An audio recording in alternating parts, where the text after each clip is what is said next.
The board is set and the pieces are moving. The Western Conference Championship is here. Two teams remain, obviously, OKC and Minnesota. We will go over everything, how they got to this point, we'll preview this series, and we'll predict how things will play out. Then after Game 2, we will come back, recap what has happened, and then reanalyze what is going to happen. So be sure to subscribe to America Sports for more of the game. Welcome back, or welcome to America Sports. That's what we do here. We talk the sport itself. Sorry, we're not ESPN. We're not going to be sitting here talking about LeBron versus MJ or silly little philosophicals like who has more to prove than the other. No, we're here to talk the game itself and predict some things. With all of that said, let's get right into it. Just like in the last series, the Thunder are heavily favored to win this series. They are a minus 330, while Minnesota is a plus 265. As for Game 1, which is going to be in Oklahoma City, they are favored by 7.5 points with an over-under sitting at 215. And even as a huge Oklahoma City homer, I'm thinking, man, Minnesota's got to have better odds to win it than that, right?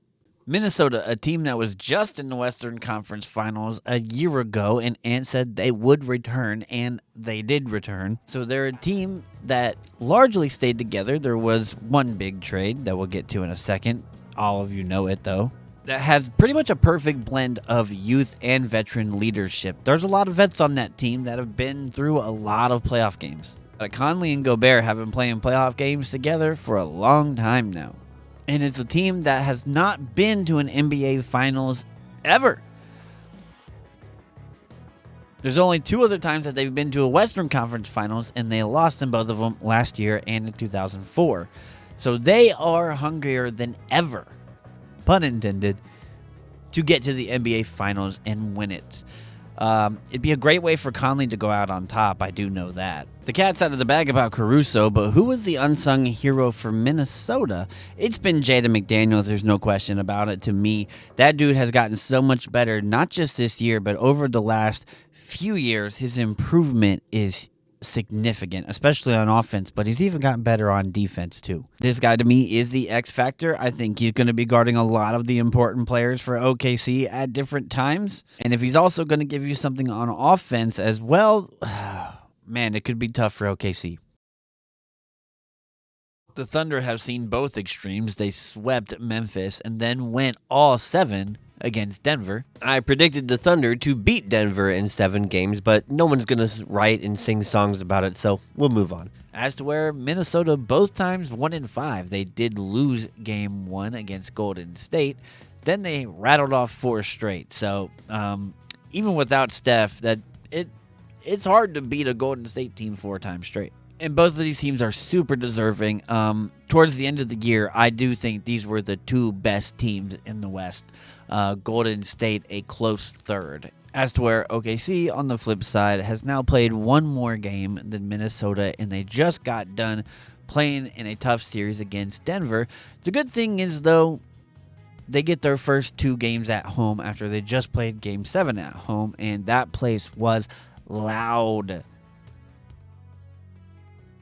And that place was rocking, man. That place was so loud. Reminds you of a college atmosphere, but like, God, for a basketball arena, that's about as loud as it's going to get. And they play in-your-face defense, and they're good at shot blocking. They're good at rebounding. I mean, this is just a team that is really good at everything when it comes to defense, deflection, steals, blocks. Well, I mean, whatever you want to name. And for me, the Thunder are especially really good at stopping guards. Now, you're never going to fully stop a guard that is really good. But what I mean is the rotation between Kaysen, Caruso, Lou Dort, even SGA is a lot to handle. And if you've only got 1, maybe 2 primary ball handlers that are point guards, they can get worn out. And just take a look at the 4 teams that are left. You got SGA, who's going to be the MVP. You got Tyrese Halliburton, who has been outstanding for the last 2 years. He's been really outstanding as a Pacer, just in general. Jalen Brunson, who was the most clutch player, named the most clutch player in the NBA this year. And then in Minnesota, you're looking at Anthony Edwards and veteran Mike Conley. So, what is really important to have? Guys that can guard the guards. This is probably the most that anyone has talked about Alex Caruso since his Lakers championship run a few years back. And man, is he worthy of that talk and of that praise. This guy just battled it out with Nikola Jokic, the best player in the world. And for OKC to have two of these kinds of guys in Case and Wallace as well is pretty much a cheat code, bro. OKC's defense is tremendous. It's maybe the best defense that I've seen, since some early 2000 days. It might really be that good. Minnesota's defense is no slouch, though. Both of these teams are top 10 defenses. Minnesota fluctuates a little bit depending on what the category is, but they are a top-end defense, probably somewhere in the top 8. Ant can really defend. Randall is physical, and he may not get a ton of stats, but he does go out there and play defense. Rudy Gobert has been a defensive, player of the year 3 or 4 times now, something like that. DiVincenzo is scrappy. Naz Reid plays really good defense against OKC in particular. And now we'll move on to the depth part about it. You would generally just think that, OKC is deeper than Minnesota. And I'm not super convinced on that. I just think OKC's willing to go a little bit deeper in the rotation.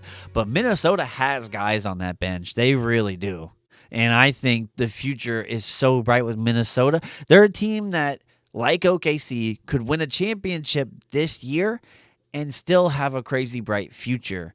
Even with all these apron problems and all of that, Minnesota is hitting home runs on their draft picks. I thought they really did a great job. If anyone would be as deep as OKC, it's probably Minnesota or Indiana. And they're the teams that are left. If you want to throw in Boston and Cleveland in that mix too, then that's fair. And they're the teams that are healthy. So to Denver fans, you know what you need to do, right? You need to get a little deeper. It's been hard to get deeper for Denver as they've had, late round draft picks and things of that nature, but you've got to get deeper one way or another. I've seen people I'll talk about Denver in another video, but I've seen people saying that they need to trade Jamal Murray. Are you crazy? The pick and roll between Jamal Murray and Nikola Jokic looks unstoppable at times, and it's proven to be super effective regular season or playoffs. It doesn't matter when. So that's crazy land. Let's get back to reality.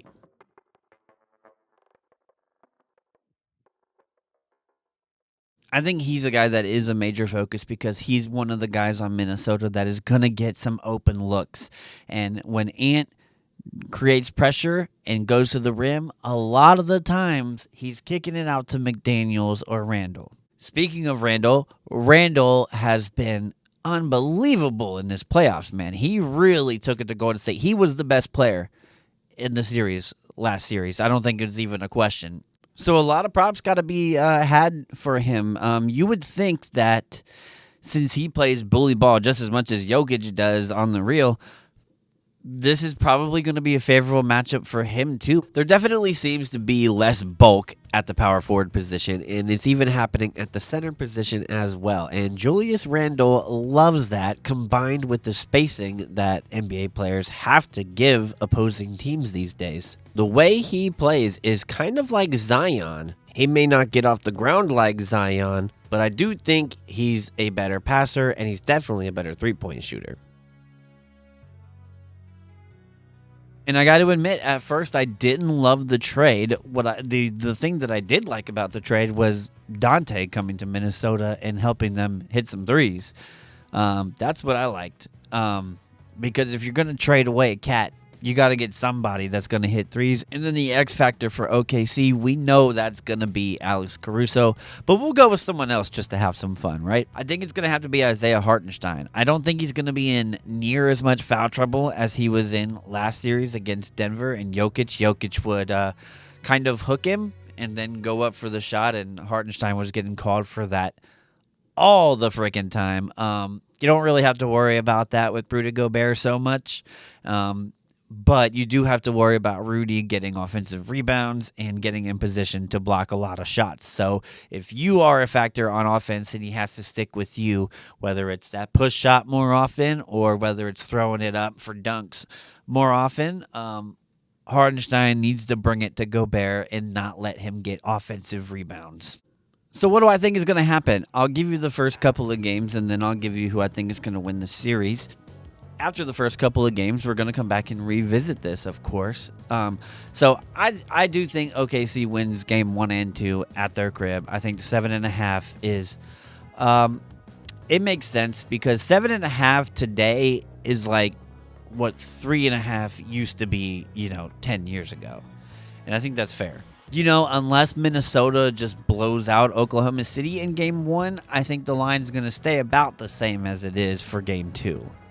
The area of concern for me for Oklahoma City, my pick, and my team, frankly, is the three-point shooting against the zone. I think Oklahoma City is going to be fine with it at home, but in Minnesota, I could see it being a real problem for them. And then my cause for concern for Minnesota is, what if Julius Randle and Jaden McDaniels don't have the series that they had against Golden State? What if those shots aren't falling anymore all of a sudden?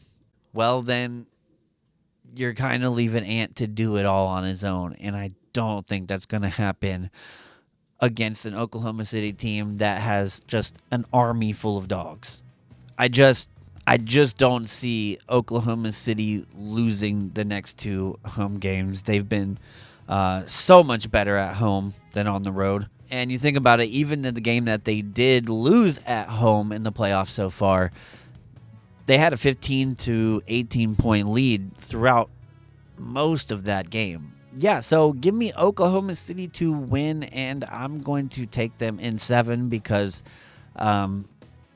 Minnesota is deserving, and this is going to be a lot closer than what the sports books and Vegas and all of them are predicting, I think. SGA is the Western Conference Finals MVP. SGA will also lead this series in points and assists and probably steals too. If he doesn't lead in steals, then maybe Caruso will pass him. Give a like and comment what you think is going to happen too, because that's the fun thing, right? We all want to get our thoughts out there. But anyways, that's going to do it for this video, guys, and you'll see me in the next one.